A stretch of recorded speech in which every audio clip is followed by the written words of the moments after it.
कली कुकुरा कदन जदि चाओए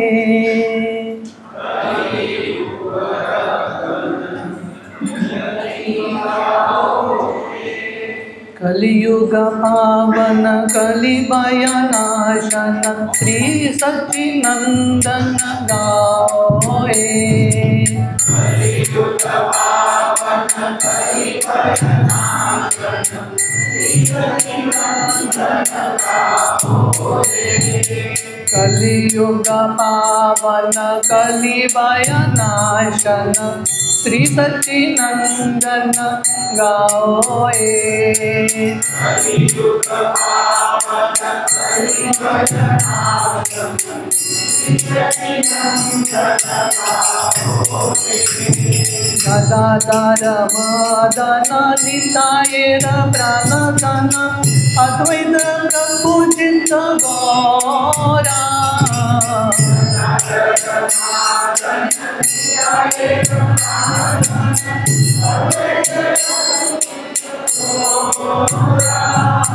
निमानी विश्वंबर श्रीनिवास ईश्वर भक्त समूह चित्त चोरा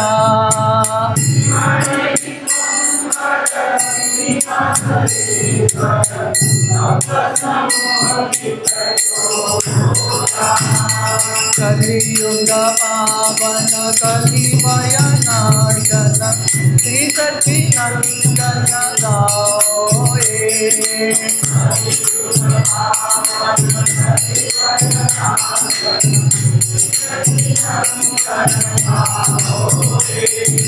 कलियुग पावन कलिभयनाशन श्री सच्चिनंदन गाओए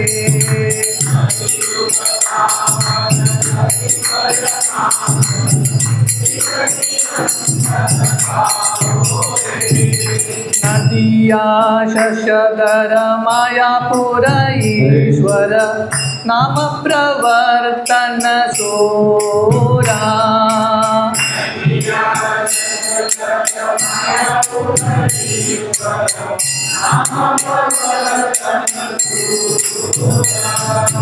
गृहीजन शिक्षक न्यासी कुल नायक माधव राधा भाव पूरा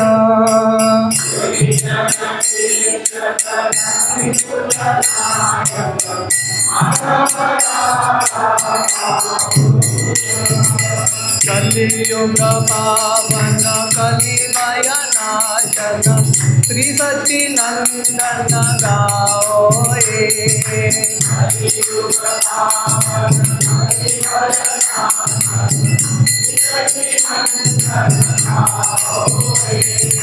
कलियुग पावन कलिभयनाशन श्री सच्चिनंदन गाओए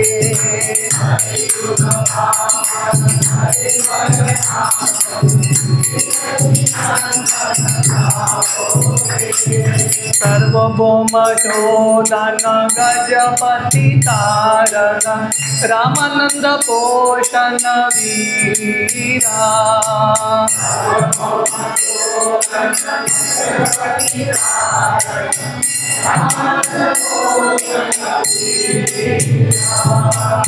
रूपानंद वर्धन सनातन पालन हरिदास मोदन धीरा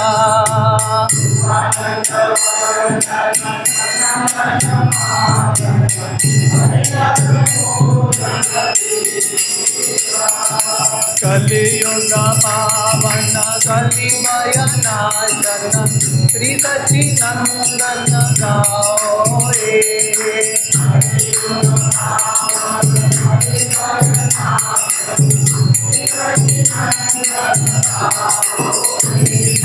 कलियुग पावन कलिभयनाशन श्री सच्चिनंदन गाओए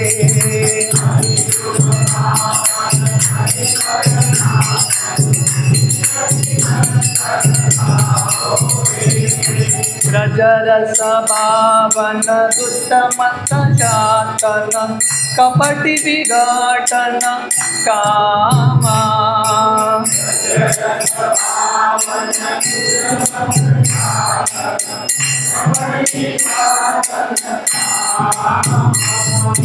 शुद्ध भक्त पालन सूक्ष ज्ञान ताड़न चल भक्ति दूषण रामा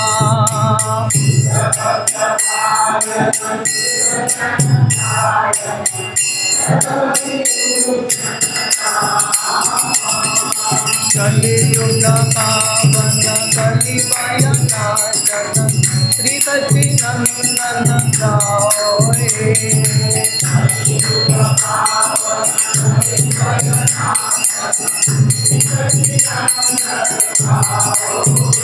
पावन कलिवय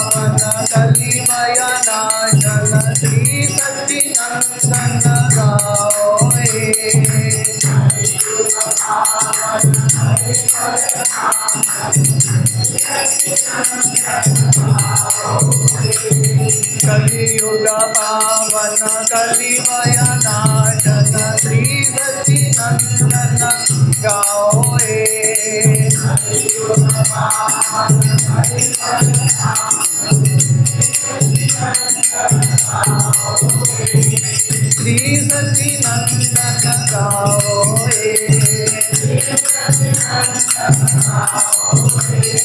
श्री सच्चिदानंद गाओ श्री सच्चिदानंद गाओ श्री सच्चिदानंद गाओ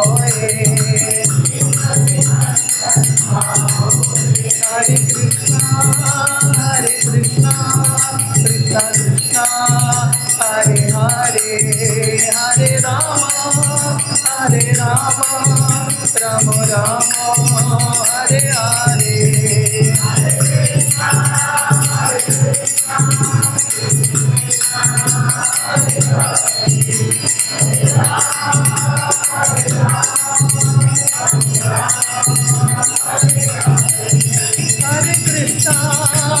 कृष्णा कृष्णा हरे हरे हरे राम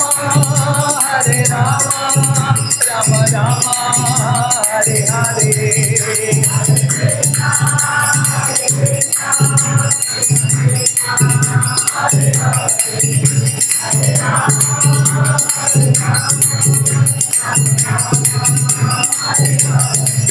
जय गौरानिताय गौरानिताय गौरानिताय जय गौरानिताय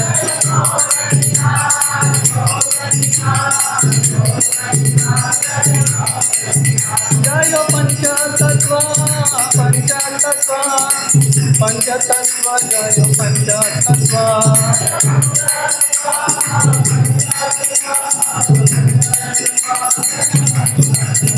जय जय प्रभुपाद प्रभुपाद प्रभुपाद जय जय प्रभुपाद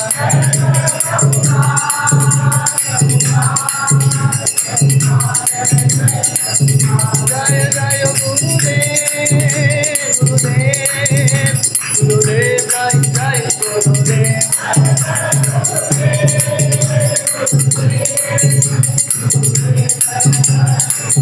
निताय गौर हरि बोल हरि बोल हरि बोल निताय गौर हरि बोल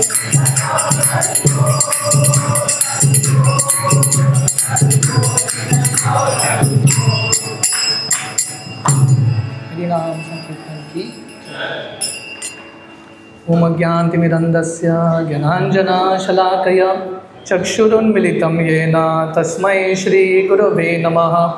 श्रीचैतन्यमनोभीष्टं स्थापितं येन भूतले स्वयं रूप कदा मह्यं ददाति स्वपदान्तिकं।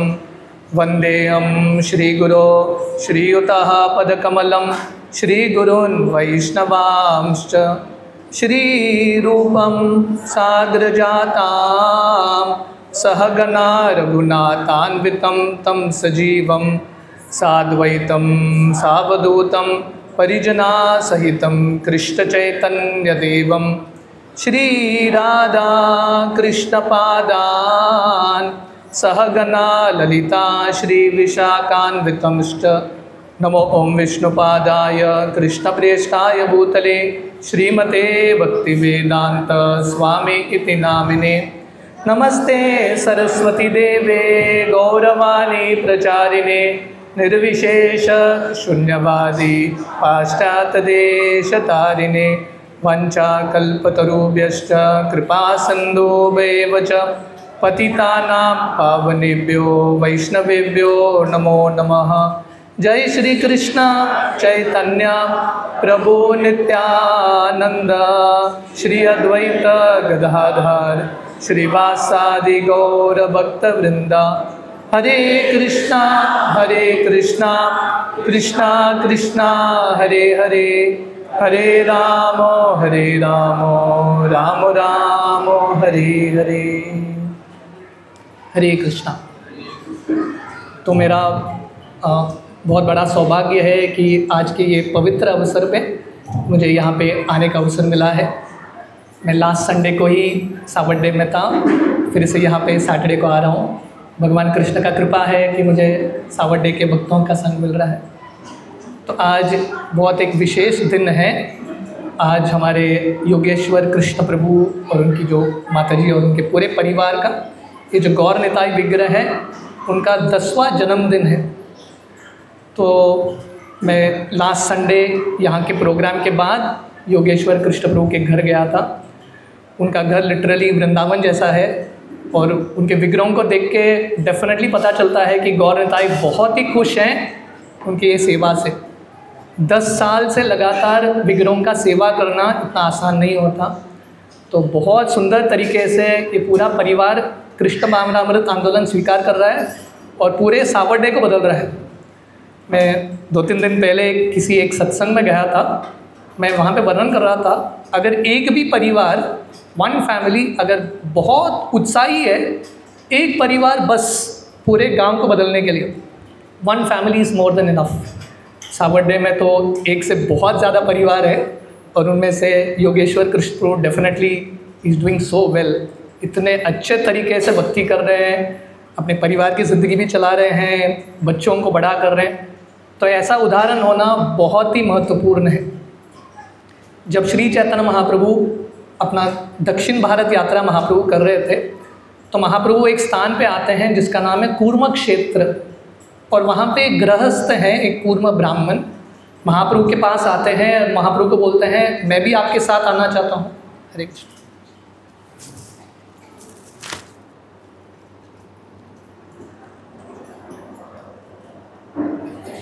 तो ये कूर्म ब्राह्मण महाप्रभु को बोलते हैं, ये संसार का ये ज़िंदगी, पारिवारिक ज़िंदगी में छोड़ के आपके साथ मैं ज्वाइन होना चाहता हूँ। तो महाप्रभु उस समय उनको बोलते हैं, ऐचे बात कबू न कहीब, गृहे रही कृष्ण नाम निरंतर लईब। महाप्रभु बोलते हैं, ऐसा बात फिर से मत करना, आपको मेरे साथ आने की ज़रूरत नहीं है, घर में रहो, गृहस्थ ज़िंदगी निभाओ, कंटिन्यूसली कृष्ण के नामों का उच्चारण करो। और अगले श्लोक में महाप्रभु बताते हैं, यार देके तारे कहे कृष्ण उपदेश, हमारा आज्ञा गुरुआन तारा यही देश। तो दूसरा आज्ञा महाप्रभु देते हैं, आप जहाँ पे हो वहाँ पे रुकना और जिसको भी देखोगे आप कृष्ण के बारे में बताना, आप स्वयं के गांव में गुरु बनना और प्रचार कार्य करना। तो गृहस्थों का बहुत महत्वपूर्ण रोल है ये आंदोलन में। 99% लोग गृहस्थी हैं, तो ऐसे गृहस्थ का होना बहुत महत्वपूर्ण है जो अपनी पूरी ज़िंदगी को भगवान की सेवा में प्रचार कार्य में लगा रहे हैं। So I would like to congratulate Yogeshwar Krishna Prabhu and full family कि इतने प्रेम से आंदोलन में रिस्पॉन्सिबिलिटी भी ले रहे हैं और भगवान का सेवा भी कर रहे हैं। आज पूरी दुनिया में और एक विशेष दिन है। आज 21 जून है। 21 June is international yoga day, अंतर्राष्ट्रीय योगा दिवस। तो योग का अर्थ क्या है? जनरली लोगों को लगता है आज के दिन डेफिनेटली, आज सुबह एक भक्त आए थे हमारे पास जो सरकारी नौकरी करते हैं, तो आज सब गवर्नमेंट सर्वेंट्स को योगा करना पड़ रहा है बहुत अच्छा है, वेरी नाइस। योग का कल्चर बढ़ रहा है, लोग आसन कर रहे हैं, प्राणायाम कर रहे हैं, पर शास्त्र बताता है कि योग का सार है भगवान के साथ जोड़ना, कनेक्टिंग बैक विथ कृष्णा। योग शब्द जो है ये शब्द से आता है युज। युज मीन्स टू जॉइन। ये दुनिया में हम कष्ट भुगत रहे हैं क्योंकि हम भगवान को छोड़ के, भगवान से हमारा कनेक्शन छूट गया है। तो योग का मार्ग है फिर से भगवान के साथ कनेक्शन स्थापित करना। भगवान कृष्ण भगवद गीता में अलग अलग योग के बारे में वर्णन करते हैं, कर्म योग, ध्यान योग, अष्टांग योग, पर प्रैक्टिकली हर अध्याय में भगवान कृष्ण का निष्कर्ष यही है कि सब योगों में से सबसे श्रेष्ठ है भक्ति योग। इसलिए भगवान कृष्ण बताते हैं योगिनाम अपि सर्वेषां मद्गतेन अंतरात्मना श्रद्धावान भजते यो मां समय युक्त तमो मतः। तो ये भगवान कृष्ण का मत है, सब योग मार्ग कृष्ण से ही आते हैं। सो कृष्ण का कंक्लूजन क्या है? सबसे बड़ा योग है, सबसे श्रेष्ठ योगी है जो भक्ति योग का पालन करता है। इसलिए वही कृष्ण कलयुग में श्री चैतन्य महाप्रभु के रूप में आते हैं और महाप्रभु अपने उदाहरण से सिखाते हैं कैसे भक्ति योग करना चाहिए। हरेर नाम हरेर नामैव केवलम कलो नास्तेव नास्तेव नास्तेव गतिर्गम्यता। तो वही कृष्ण महाप्रभु के रूप में आके हमको सरल मार्ग देते हैं योग। तो हम आशा करते हैं कि दिन ऐसा आएगा जब इंटरनेशनल योगा डे में सब लोग इकट्ठा होंगे और हरिनाम संकीर्तन करेंगे। That is actually highest form of yoga. Bhagavatam का एक श्लोक है, एतावान सांख्य योगाभ्याम स्वधर्म परिनिष्ठय जन्मलाभ पर पुंसाम अंते नारायण स्मृति। अगर किसी ने योग मार्ग का पालन किया है, अष्टांग योग हो, सांख्य योग हो, वर्णाश्रम धर्म हो, इसका कंक्लूजन अल्टीमेटली क्या प्राप्त होना चाहिए? अंते नारायण स्मृति। अंत समय पे आप कृष्ण का स्मरण नहीं कर पाए तो आपका योग सब वेस्ट, श्रम एव ही केवलम, सिंपली वेस्ट ऑफ टाइम। तो हमको ये छोटे से मनुष्य ज़िंदगी में हमको भगवान की प्राप्ति करना, ये योग की प्राप्ति करना, कृष्ण की प्राप्ति करना बहुत इम्पॉर्टेंट है। मैं लास्ट संडे भी यही वर्णन कर रहा था। आजकल न्यूज़ में वो अहमदाबाद प्लेन क्रैश के बारे में चल रहा है कि नहीं? कितने सारे लोग मर गए हैं। पर प्रॉब्लम क्या है, लोग वो समाचार पढ़ते हैं पर लोगों को लगता है शायद बोइंग में प्रॉब्लम था, वो B11 का जो सीट वाला व्यक्ति बच गया। लोग अलग अलग चीज़ पढ़ रहे हैं।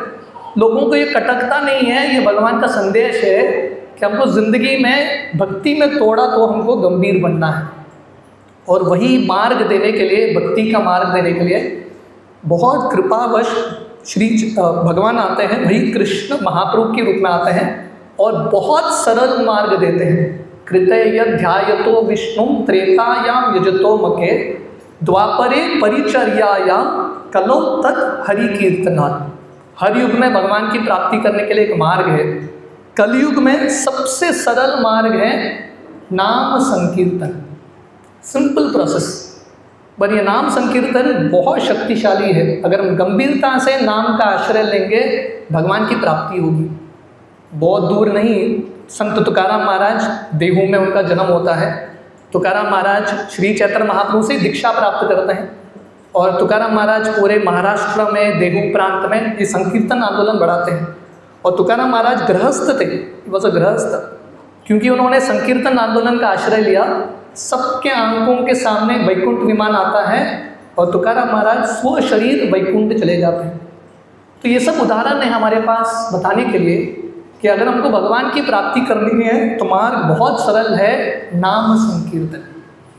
तो जैसा मैं बता रहा था, वही कृष्ण श्री चैतन्य महाप्रभु के रूप में आते हैं और जब भी भगवान आते हैं उनके अलग अलग अवतारों के रूप में भगवान जो है हमेशा अपने पार्षदों के साथ आते हैं। श्रील प्रभुपाद ये उदाहरण देते थे, अगर कोई बोलेगा कि राजा जा रहा है रास्ते में, मतलब क्या है, राजा के साथ उसके मंत्री, सैनिक सब जाते हैं, तो कृष्ण भगवान आते हैं, मतलब अंडरस्टूड है भगवान कृष्ण के साथ उनके पार्षद भी आते हैं। तो आज महाप्रभु के ऐसे ही एक पार्षद श्रीवास ठाकुर, उनका 13वां दिन है। संक्षिप्त में श्रीवास ठाकुर का चरित्र बहुत विशाल है, सीखने के लिए बहुत कुछ है। श्रीवास ठाकुर हमारे लिए एक रोल मॉडल है, प्रेरणा के स्रोत हैं। थोड़ा बहुत संक्षिप्त में जितना समय है हम श्रीवास ठाकुर के बारे में श्रवण करने का प्रयास करेंगे और खासकर हम देखेंगे कि श्रीवास ठाकुर के चरित्र से हम क्या सीख सकते हैं। तो वर्णन आता है, श्रीवास ठाकुर महाप्रभु के ये अवतार में नारद मुनि के अवतार हैं। नारद मुनि कौन है? श्रील प्रभुपाद वर्णन करते हैं, इटर्नल स्पेसमैन। नारद मुनि का ज़िंदगी इतना अच्छा ज़िंदगी है कि नहीं? नारद मुनि कहीं पे काम को नहीं जाते। नारद मुनि का एक ही कार्य है, प्रचार करते रहो। और नारद मुनि का एक खासियत है, उनको वीज़ा इत्यादि की ज़रूरत नहीं है, कहीं पे भी नारद मुनि जा सकते, कंप्लीटली फ्री। ये दुनिया में हर व्यक्ति फ्रीडम चाहता है कि नहीं? फ्रीडम प्राप्त करने का तरीका है भगवान का आश्रय लेना। जो व्यक्ति भगवान से और ज़्यादा आसक्त है, भगवान पे निर्भर है, वही व्यक्ति फ्री होता है। परम पूज्य राधानाथ स्वामी महाराज बताते हैं, real independence means declaring your dependence on Krishna. अगर आपको स्वतंत्रता चाहिए, इंडिपेंडेंस चाहिए, फ्रीडम चाहिए, तो कृष्ण का आश्रय लेना। तो नारद मुनि पूरे ज़िंदगी भर भ्रमण करते हुए प्रचार करते रहते हैं। वही नारद मुनि महाप्रभु के लीलाओं में श्रीवास ठाकुर के रूप में आते हैं। चैतन्य चरितामृत वर्णन करता है, सचिर मंदिरे are Nityanand नर्तने, Shrivas Kirtane are Raghav भवने, ए चारी तानी प्रभुर सदा आविर्भाव, प्रेम कृष्ण हय प्रमुर सहज स्वभाव। चैतन्य चरितामृत वर्णन करता है, महाप्रभु हमेशा अभी भी 4 स्थान में हमेशा है। 4 प्लेसेस महाप्रभु ऑलवेज थे। एक है महाप्रभु का घर, सची माता का घर योगपीठ। आप में से कितने भक्त मायापुर गए हैं? थोड़ा डिवोटीज ना, तो मायापुर में महाप्रभु का जन्म स्थान है। तो महाप्रभु बोलते हैं मैं हमेशा वहाँ पे रहता हूँ। दूसरा स्थान नित्यानंद नर्तने, जहाँ पे भी नित्यानंद को कीर्तन करते हैं, नृत्य करते हैं, वहाँ पे महाप्रभु प्रकट हो जाते हैं। तीसरा स्थान श्रीवास कीर्तने या श्रीवास अंगने, श्रीवास ठाकुर का ये जो घर है वहाँ पे महाप्रभु हमेशा रहते हैं।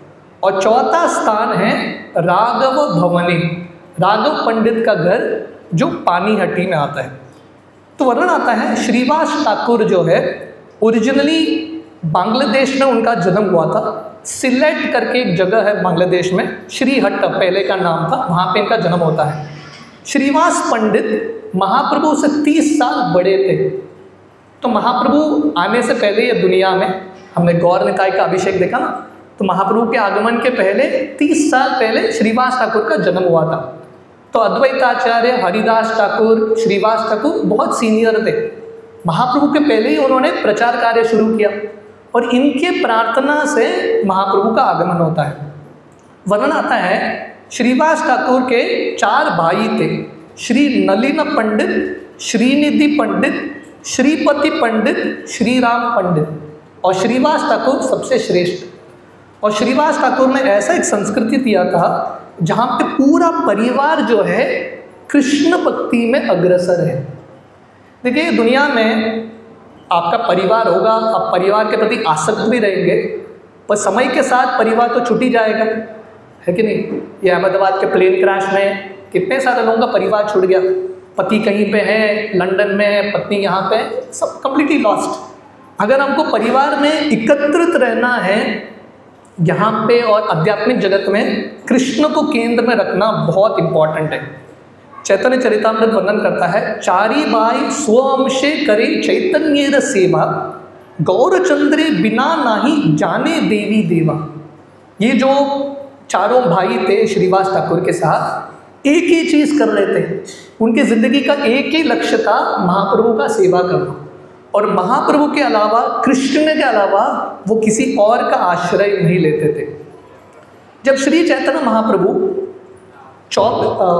जब वो 17-18 साल के थे, महाप्रभु गया जाते हैं और गया में वो अपने गुरु ईश्वरपुरी से मिलते हैं। वहाँ पे उनको दीक्षा प्राप्त होता है। महाप्रभु को दीक्षा प्राप्त होते ही उनके अंदर तुरंत अष्ट सात्विक विकार का अनुभव होता है, कृष्ण प्रेम का अनुभव होता है। तो महाप्रभु वहीं से गया से वृंदावन की ओर भाग रहे थे। एक आकाशवाणी होती है और ये आकाशवाणी महाप्रभु बोलती है, अरे आपका अवतार हुआ है संकीर्तन शुरू करने के लिए, आप अभी चले गए वृंदावन तो मिशन कैसे शुरू होगा। शिला प्रभुपाद का फॉर्मूला था वर्क नाउ समाधि लेटर। तो यही आकाशवाणी का मैसेज था, अभी आप प्रचार कार्य करो, वृंदावन बाद में। तो महाप्रभु वापस नवद्वीप आते हैं। जब वो नवद्वीप आते हैं महाप्रभु, क्योंकि उनको अभी कृष्ण प्रेम की प्राप्ति हुई है, जिस व्यक्ति को कृष्ण प्रेम मिलता है ना वो एक पागल व्यक्ति की तरह बर्ताव करता है, लिटरली लाइक अ मैडमैन। लोग उसको समझ नहीं पाते। तो लोगों को लग रहा था ये निमाई पंडित, महाप्रभु का पहले का नाम था निमाई पंडित, शायद निमाई पंडित पागल हो चुका है, शायद भूत प्रेत सवार हो चुका है, या कुछ बीमारी आ चुका है इत्यादि। कोई इनको समझ नहीं पा रहा था। उस समय श्रीवास ठाकुर सामने से आते हैं और श्रीवास ठाकुर महाप्रभु को बोलते हैं, बाकी लोग आपको समझ नहीं पाएंगे, आपके ये भाव को सिर्फ शुद्ध भक्त समझ पाएंगे, आप कीर्तन मेरे घर में करना। तो श्रीवास ठाकुर ने महाप्रभु के आंदोलन के लिए अपना घर खोल दिया था। मैंने लास्ट टाइम संडे जब आया था मैं वर्णन कर रहा था महाप्रभु का ये जो संकीर्तन आंदोलन, जैसे ये सावड्डे का सेंटर है, महाप्रभु का ये पूरा संकीर्तन आंदोलन शुरू होता है श्रीवास ठाकुर के घर से।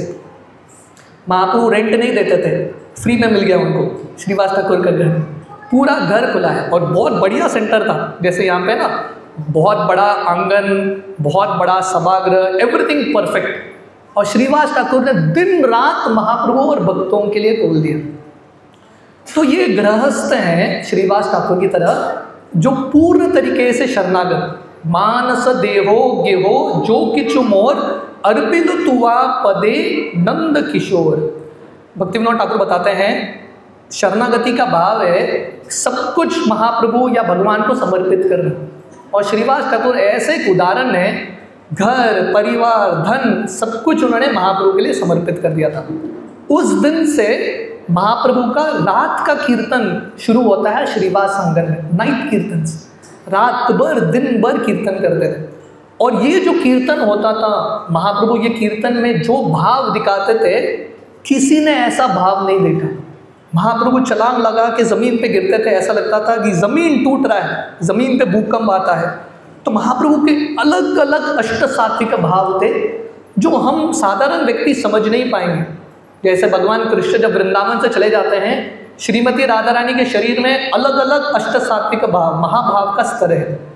तो ये जो श्रीवास आंगन है माना जाता है कृष्ण लीला में रास स्थली से अभिन्न है। भगवान कृष्ण के बहुत सारे लीलाएं हैं, पर सब भगवान कृष्ण की लीलाओं में से सबसे श्रेष्ठ लीला है भगवान कृष्ण का रास लीला। और सबसे श्रेष्ठ स्तर है वृंदावन में वंशी वट, जहाँ पे भगवान कृष्ण रास लीला खेलते हैं, रास मंडल। वही जो रास लीला का स्थान है महाप्रभु की लीलाओं में श्रीवास आंगन बनता है। और वही जो रास लीला है सबसे श्रेष्ठ लीला जो गोपियाँ कृष्ण के साथ अनुभव कर रहे हैं, महाप्रभु के आंदोलन में संकीर्तन मिशन बन जाता है। गोलोकेर प्रेम दन हरि नाम संकीर्तन। गोलोक वृंदावन का रास लीला में प्रवेश करने का तरीका है नाम संकीर्तन। भागवतम वर्णन करता है 10वां स्कंद, जब भगवान कृष्ण शरद ऋतु के रात के समय, शरद पूर्णिमा के रात के समय गोपियों के साथ रासलीला खेल रहे थे, वो एक रात ब्रह्मा जी का रात बन जाता है, इतना बड़ा हो जाता है। तो वैसे ही श्रीवास आंगन में एक एक रात ब्रह्मा जी का रात बन रहा था। और इतने सारे लीलाएं होते हैं सिर्फ श्रीवास आंगन में, अनंत शेष भी वर्णन करे इसका सीमा पहुंच नहीं सकते। बहुत सारे लीलाएं, मैं थोड़ा बहुत श्रीवास आंगन में क्या लीलाएं होते हैं उसके बारे में वर्णन करूंगा। और खासकर श्रीवास ठाकुर का शरणागति का भाव क्या है, उनका नम्रता क्या है, उनका भक्ति क्या है, उसका एक झलक हम सबको मिलेगा। वर्णन आता है एक बार महाप्रभु जब ऐसा कीर्तन कर रहे थे रात के समय, श्रीवास ठाकुर का लड़का गुजर जाता है, मर जाता है। अभी घर में इतना बड़ा हादसा होगा तो हर व्यक्ति रोएगा। तो वहाँ के जो स्त्रियाँ हैं, श्रीवास ठाकुर की पत्नी मालिनी और सब स्त्रियाँ ज़ोर ज़ोर से रो रहे हैं। श्रीवास ठाकुर को ये पता चलता है, महाप्रभु का कीर्तन चल रहा था। श्रीवास ठाकुर ये सब स्त्रियों के पास आते हैं और बोलते हैं रोना मत, आप क्यों रो रहे हो? महाप्रभु का साक्षात उपस्थिति है, सब भक्त यहाँ पे है, संकीर्तन हो रहा है, कुछ भी चीज़ गलत नहीं हुआ है। मृत्यु तो हर व्यक्ति को आना है, आज नहीं तो कल, जातस्य ही ध्रुवम मृत्यु ध्रुवम जन्म मृतस्य च, मृत्यु तो आने वाला है, सिर्फ टाइम का क्वेश्चन है।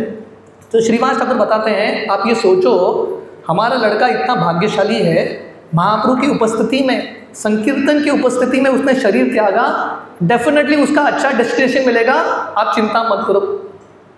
और श्रीवास ठाकुर इनको धमकी भी देते हैं, बोलते हैं आप लोग रोओगे और महाप्रभु का संकीर्तन में बाधा आएगा तो मैं भी खुदकुशी कर लूँगा। अभी ऑलरेडी पुत्र चला गया है, पति भी जाएंगे, तो अपने आप को कंट्रोल कर लेते हैं, रोकते हैं, अपने आप का जो रोना है वो रोक लेते हैं। तो महाप्रभु का कीर्तन चल रहा है, अर्धरात्रि तक महाप्रभु का कीर्तन चलता है। तो महाप्रभु सडनली कीर्तन को रोकते हैं और पूछते हैं, हे श्रीवास, घर में कुछ अशुभ हुआ है क्या? श्रीवास ठाकुर बोलते हैं, भगवान आपकी उपस्थिति में अशुभ कैसे हो सकता है? जो भी हुआ है शुभ ही हुआ है। श्रीवास ठाकुर बताते भी नहीं है महाप्रभु को उनका लड़का गुजर गया है। This is the kind of love that he had. Mahaprabhu के संकीर्तन आंदोलन के प्रति, महाप्रभु के प्रति इतना समर्पण था। फिर से महाप्रभु कीर्तन शुरू करते हैं और फिर से महाप्रभु को लगता है कि कुछ तो यहाँ पे गड़बड़ हुआ है। एक भक्त आके महाप्रभु को बोलते हैं, श्रीवास ठाकुर का लड़का गुजर गया है। महाप्रभु को विश्वास नहीं हो रहा है, श्रीवास ठाकुर का लड़का गुजर गया है और श्रीवास ठाकुर ने बताया भी नहीं, श्रीवास ठाकुर गए भी नहीं, वहीं पे हैं कीर्तन में। तो महाप्रभु उस समय बोलते हैं, ऐसे प्रेमी भक्तों को मैं कैसे छोड़ के जा सकता हूँ? तो पहले बार महाप्रभु क्लू दे रहे थे भक्तों को कि वो बहुत जल्दी छोड़ के जाने वाले हैं।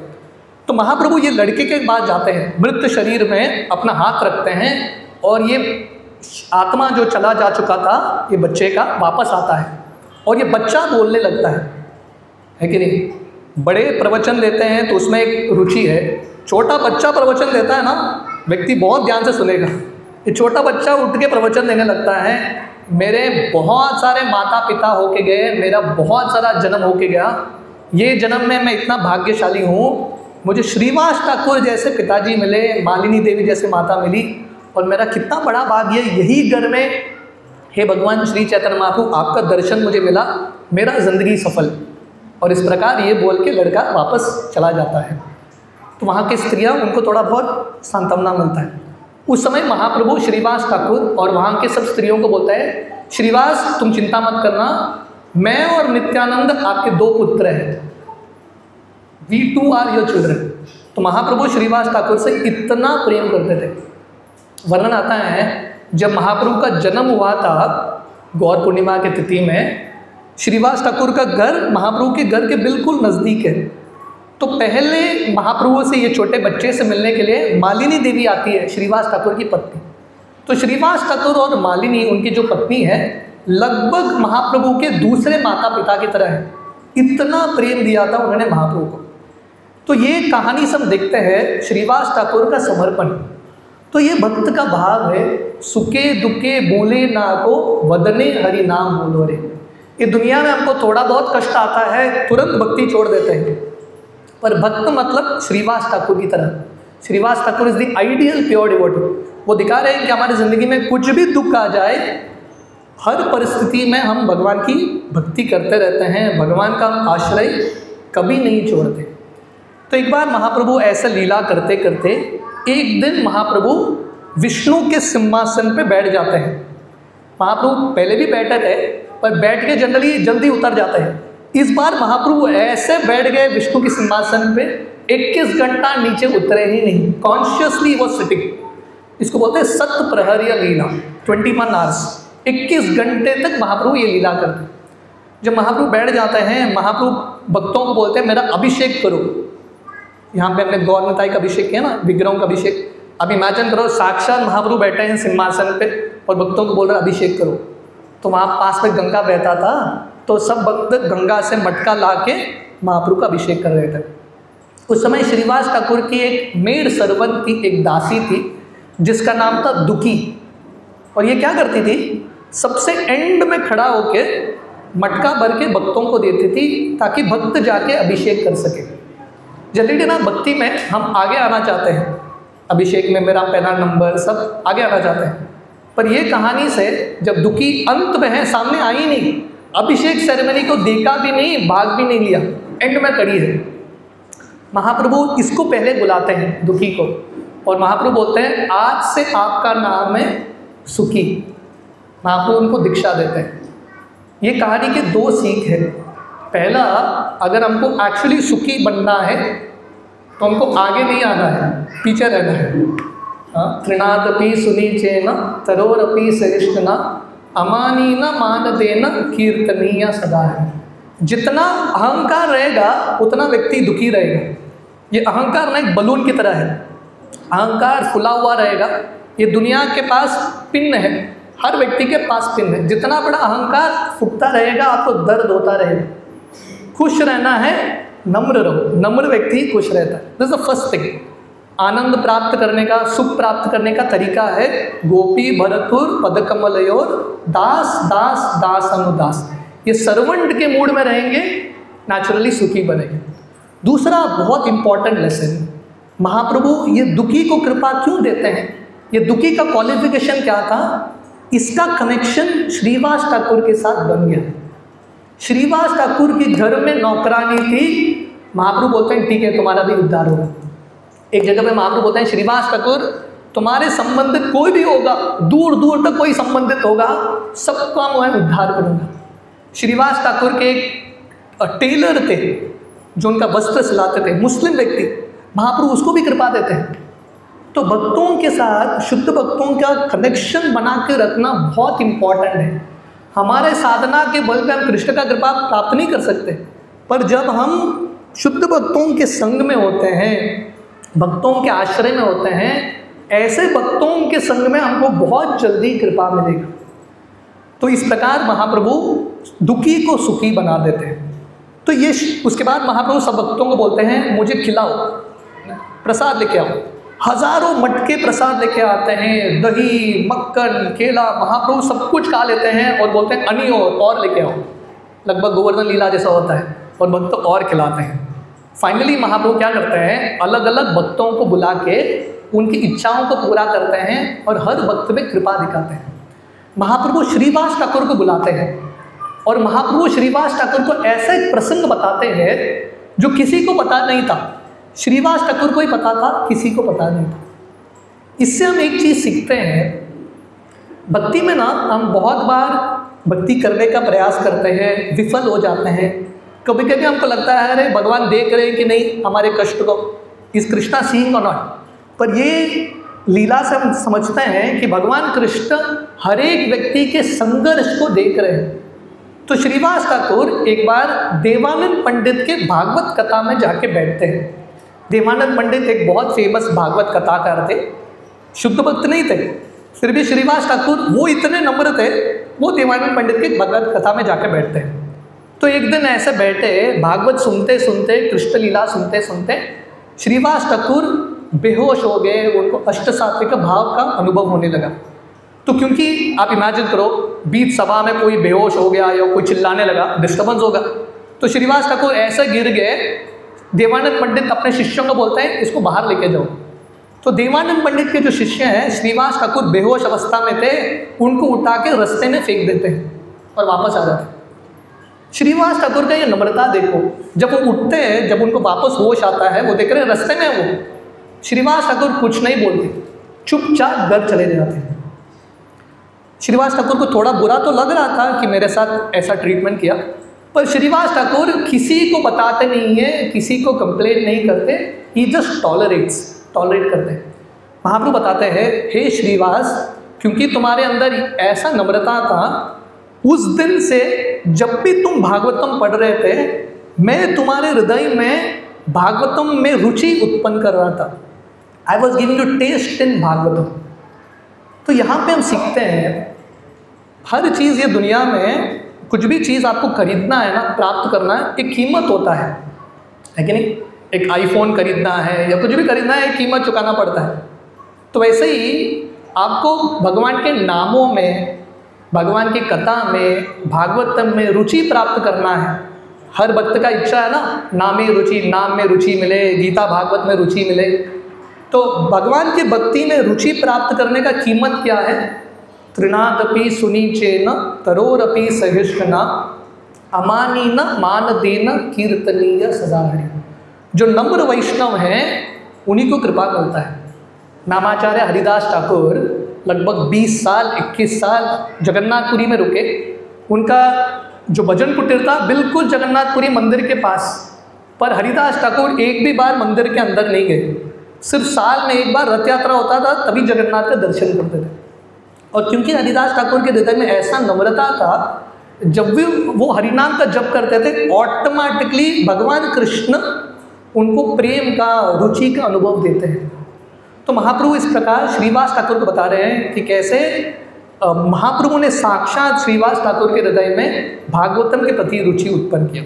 और इस प्रकार महाप्रभु ये शतप्रहरी लीला में अलग अलग भक्तों को बुला के उनके बारे में ऐसा कुछ चीज़ बताते हैं जो किसी और को पता नहीं था, वो भक्त के अलावा। वो हरिदास ठाकुर को बुलाते हैं और हरिदास ठाकुर को बोलते हैं, हरिदास तुमको पता है क्या, बहुत साल पहले जब तुमको फुलिया में 22 बाजार में तुमको पीटा गया, शायद जब ये प्रसंग हो रहा था महाप्रभु का जन्म भी नहीं हुआ था, महाप्रभु वैकुंठ में थे, नॉट एवन अपीयर्ड। पर महाप्रभु को ये भी पता है, बोलते जब आपको ये पीटा जा रहा था मैंने वैकुंठ से सुदर्शन चक्र छोड़ा था, पर आपका माफ़ करने का शक्ति इतना तीव्र था, मेरा सुदर्शन भी कुछ कर नहीं पाया, तो मैं स्वयं वहाँ पे आ गया और अपने पीठ से मैंने तुम्हारे पीठ को ढक लिया। और वो जो चाबुक के निशान जिससे ये लोग हरिदास ठाकुर को मार रहे थे, महाप्रभु के शरीर पे लग जाता है और महाप्रभु अपना पीठ दिखाते हैं हरिदास को, वो सब चाबुक के निशान महाप्रभु के शरीर पे थे। महाप्रभु गंगादास पंडित महाप्रभु के संस्कृत टीचर थे। बोलते गंगादास पंडित तुमको पता है क्या, एक बार जब मुस्लिमों ने तुम्हारे घर का आक्रमण किया था, रात का समय था, तुम अपने परिवारजनों के साथ, बेटियों के साथ, बीवी के साथ आप भाग रहे थे, गंगा का तट था, नाव भी नहीं था, आप इतने चिंतित थे क्या करूं, आप गंगा में खुदकुशी करना चाहते थे। उस समय मैं एक नाविक के रूप में आया और मैंने आपको गंगा पार करा दिया। और महाप्रभु उस समय श्रीधर कोलावेचा को बुलाते हैं, सब भक्तों को बोलते हैं जाके श्रीधर कोलावेचा को बुला के लाओ। तो सब भक्त सोच रहे थे ये श्रीधर कोलावेचा कौन है, कभी सुना नहीं। तो महाप्रभु बोलते हैं रहता है सीमंतर द्वीप में। तो भक्त जाके श्रीधर कोलावेचा को बुलाते हैं। तो श्रीधर कोलावेचा इतना गरीब था, इतने गरीब भक्त थे, वो केले का पत्ता बेचते थे और केले का पत्ता बेच के, और वो भी थोड़ा पैसा मिलता था, आधा पैसा गंगा के सेवा में उपयोग करते थे और जो थोड़ा मिला उससे अपना घर चलाते थे। उसमें भी छोटे निमाई, जब महाप्रभु छोटे बालक थे, निमाई पंडित आके श्रीधर के साथ बार्गेनिंग करते थे, बोलते थे तुम बहुत ज़्यादा दाम ले रहे हो, कम करके दो, और महाप्रभु फ्री में लेके जाते थे। तो महाप्रभु श्रीधर को बुलाते हैं और श्रीधर को बोलते हैं श्रीधर मेरा रूप देखो, और महाप्रभु ने षडभुज रूप श्रीधर कोलावेचा को दिखाया।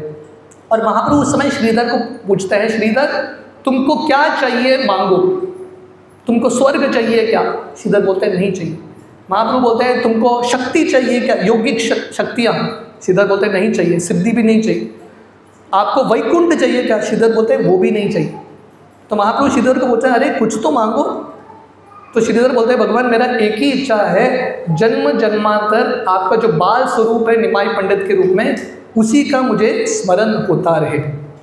उस समय महाप्रभु श्रीधर कोलावेचा को कृष्ण प्रेम देते हैं। तो ये सब लीलाओं में हम देखते हैं कि भक्त मतलब नम्र होना और भक्त मतलब बिना भौतिक इच्छा के भगवान की भक्ति करना। एक बार श्रीवास ठाकुर के घर में एक उनकी ये सासू माँ, वो छुप के महाप्रभु के संकीर्तन को देख रही है और महाप्रभु कीर्तन के समय रोक देते हैं कीर्तन को और बोलते हैं कोई तो है जिसको नहीं होना चाहिए यहाँ पे, एक कोई मिसफिट है, मूड वाइब्रेशन ठीक नहीं आ रहा है। तो श्रीवास ठाकुर एक टोकरी उठाते हैं, उसमें उनकी सासू माँ है। श्रीवास ठाकुर बाल पकड़ के उसको बाहर कर देते हैं। महाप्रभु बोलते हैं अरे सासू माँ है, रिस्पेक्ट तो देना चाहिए। श्रीवास ठाकुर बोलते हैं वो सब होगा, मुझे नर्क में जाना है तो मैं जाने के लिए तैयार हूँ, पर आपके कीर्तन में बाधा नहीं आना चाहिए। ये श्रीवास ठाकुर का भाव था। एक बार क्योंकि क्या होता था नवद्वीप में, वहाँ के जो ब्राह्मण थे ना, उनको महाप्रभु के संकीर्तन में एंट्री नहीं मिलता था, क्योंकि कोई ब्राह्मण परिवार में उसका जन्म हुआ होगा पर पूर्ण रूप से शुद्ध भक्त नहीं है। ब्राह्मण और वैष्णव में थोड़ा फर्क होता है, हर ब्राह्मण वैष्णव नहीं होता, तो बहुत सारे ब्राह्मणों को एंट्री नहीं था। तो ये सब ब्राह्मणों को बहुत गुस्सा आने लगा, ये निमाई पंडित और ये हरे कृष्ण लोग अपने आप को क्या सोचते हैं, हमको एंट्री नहीं दे रहे। तो उन सब लोगों ने जाके वहाँ का जो लोकल मैजिस्ट्रेट था चांद काजी, उसको जाके कंप्लेन किया। क्या कंप्लेन किया? कंप्लेन किया कि ये निमाई पंडित और ये जो भक्त हैं हिंदू धर्म को भ्रष्ट कर रहे हैं। मैं तुकाराम महाराज का चरित्र पढ़ रहा था। तुकाराम महाराज को लगभग यही चीज़ का अनुभव करना पड़ता है। तुकाराम महाराज का जन्म उच्च कोटि ब्राह्मण परिवार में नहीं हुआ था। उनके जो अभंग है, उनका जो कीर्तन है इतना फेमस होता है, तुकाराम महाराज के सत्संग में ब्राह्मण भी आके बैठने लगते हैं। उस समय एक ब्राह्मण था जिसका नाम था रामेश्वर भट्ट। उसको इतना ईर्ष्या उत्पन्न होता है, बहुत प्रभावशाली ये व्यक्ति था। वो जाके पुणे के राजा को कंप्लेन करता है कि तुकाराम गलत कार्य कर रहा है, शूद्र होके प्रचार कर रहा है, ब्राह्मण उसके चरण छूते हैं और ये वैदिक धर्म का प्रचार कर रहा है जो सही नहीं है। तो ये लोग तुकाराम को बोलते हैं संकीर्तन बंद करो, अभंग को नदी में फेंक दो। तो अगर ये दुनिया में आप अच्छा भी कार्य करने का प्रयास करो, अड़चन आएंगे, डेफिनेटली इट विल कम। और जितना आप ज़्यादा प्रचार करोगे, जितना आप लोगों को इन्फ्लुएंस करोगे, उतने शत्रु भी बनेंगे। तो ये चांद काजी को जाके लोग कंप्लेन करते हैं वहाँ के हिंदू, और चांद काजी पहले से ईर्ष्यालु था, अभी कंप्लेन भी आ गया हिंदुओं का, तो आ जाता है अपने सैनिकों के साथ। और सैनिक आके श्रीवास आंगन में आते हैं और भक्तों को धमकी देते हैं संकीर्तन बंद करो, आप फिर से संकीर्तन करोगे हम आप सबको गिरफ्तार करेंगे और फोर्सिबली आप सबको हम मुस्लिम बना देंगे। उस समय से इनका यही एक ही फॉर्मूला है, चलता रहता है, इटरनल फॉर्मूला। जब महाप्रभु को यह समाचार मिलता है और वो भी क्या करते हैं, मृदंग को तोड़ देते हैं। तो उस दिन से श्रीवास आंगन का घर नाम हो जाता है कोल भंग दंग, जहाँ पे मृदंग को तोड़ा गया। जब महाप्रभु को पता चलता है, महाप्रभु बहुत गुस्से में आ जाते हैं। तो महाप्रभु बोलते हैं हम ये सहन नहीं करेंगे, चांद काजी के विरुद्ध हम आंदोलन लेके जाएंगे। और महाप्रभु सब भक्तों को बोलते हैं हम बाहर निकलेंगे और विरोध करेंगे, आज शाम को सब लोग आ जाओ हाथ में मशाल लेके, हम चांद काजी के विरुद्ध जाके आंदोलन खड़ा करेंगे। तो श्रील प्रभुपाद बताते हैं first non violent movement, civil disobedience movement Mahatma Gandhi ने शुरू नहीं किया है, महाप्रभु ने शुरू किया है। अल्टीमेटली जो शुरू करते हैं कृष्ण से ही आता है, जन्मादि यस्य यतः, everything comes from Krishna.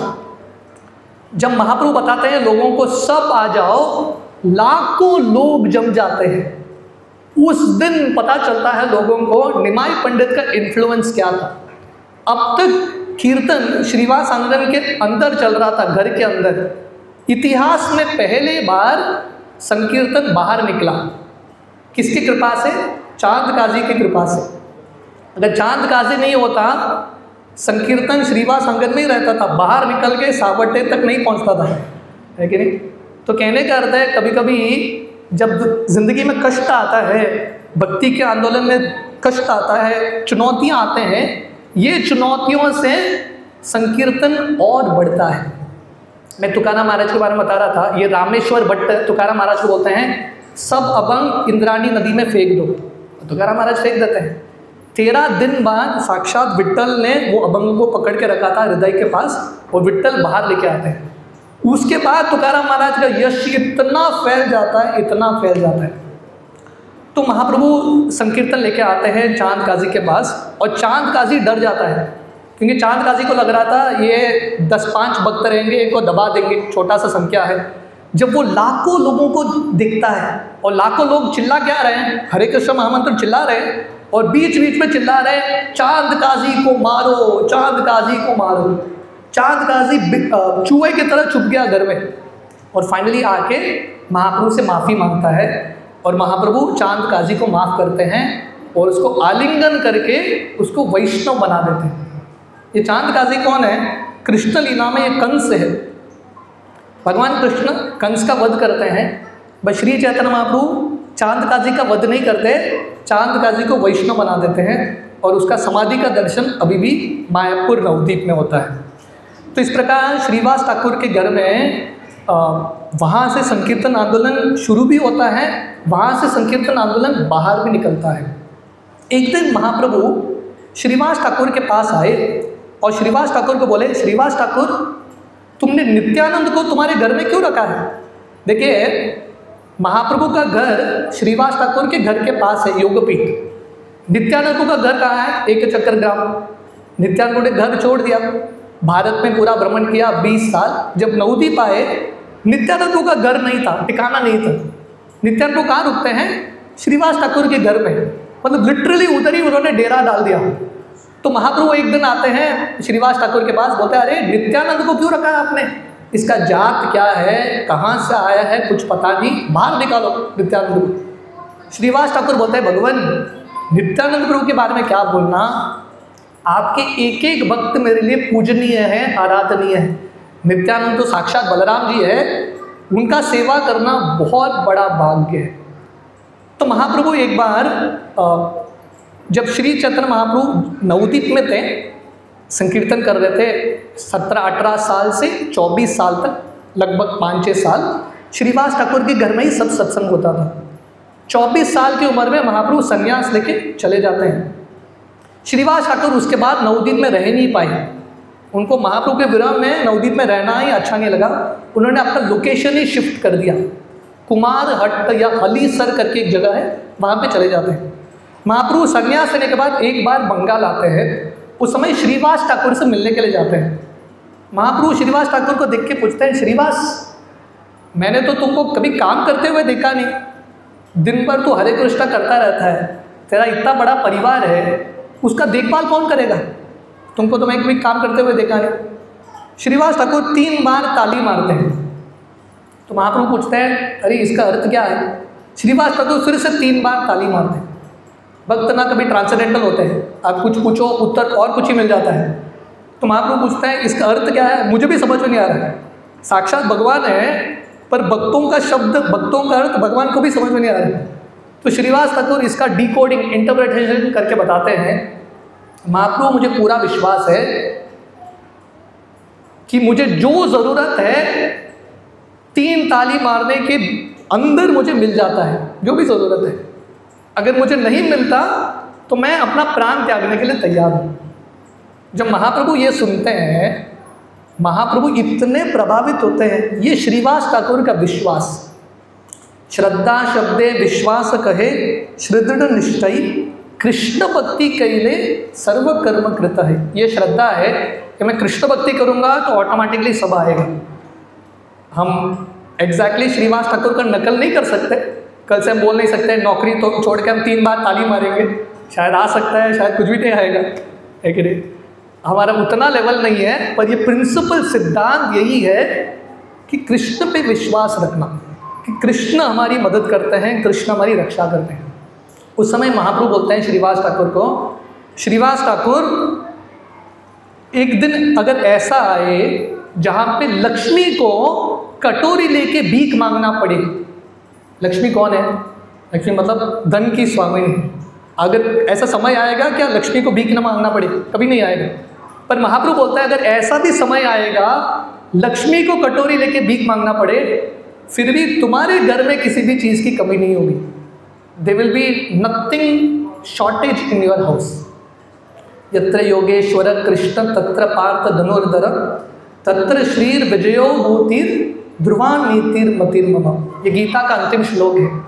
Shrivas Thakur अपने उदाहरण से सिखा रहे हैं कि अगर हमको भगवान में, संकीर्तन आंदोलन में और भक्तों के आश्रय में, यत्र योगेश्वर कृष्ण तत्र पार्थ धनुर्धर, सफलता प्राप्त करने का, ऐश्वर्य प्राप्त करने का 2 ही फॉर्मूला है, भगवान का सेवा, कृष्ण सेवा और वैष्णव सेवा। ये दोनों अगर हम करेंगे हमारी ज़िंदगी में मटीरियल भी ज़रूरत ऑटोमेटिकली पूरा होगा और अल्टीमेटली स्पिरिचुअल ज़रूरत भी भगवान कृष्ण पूरा करेंगे। तो श्रीवास ठाकुर का चरित्र अनंत है, पर हम आज के दिन श्रीवास ठाकुर से प्रार्थना कर सकते हैं कि उनका जो भक्ति का भाव है, उनका जो शरणागति है, उनका जो समर्पण है, उनका जो नम्रता है, ये सब गुण हमारे अंदर भी आए और हम भी हमारी ज़िंदगी में भगवान के आंदोलन में कुछ सेवा कर सके। श्रीवास ठाकुर ने लिटरली अपना घर, तन, मन, धन सब कुछ दे दिया भगवान की सेवा में। हमको भी प्रयास करना है, कोई गृहस्थ हो, ब्रह्मचारी हो, हम सबको श्रीवास ठाकुर के पच्चिनों पर चलते हुए कुछ न कुछ भगवान की सेवा में योगदान देने का प्रयास करना है। आप सब लोगों का बहुत बहुत धन्यवाद। हरे कृष्ण। श्रील प्रभुपाद की जय। श्रीवास ठाकुर तिरुभाव महामहोत्सव की जय। हरे कृष्ण।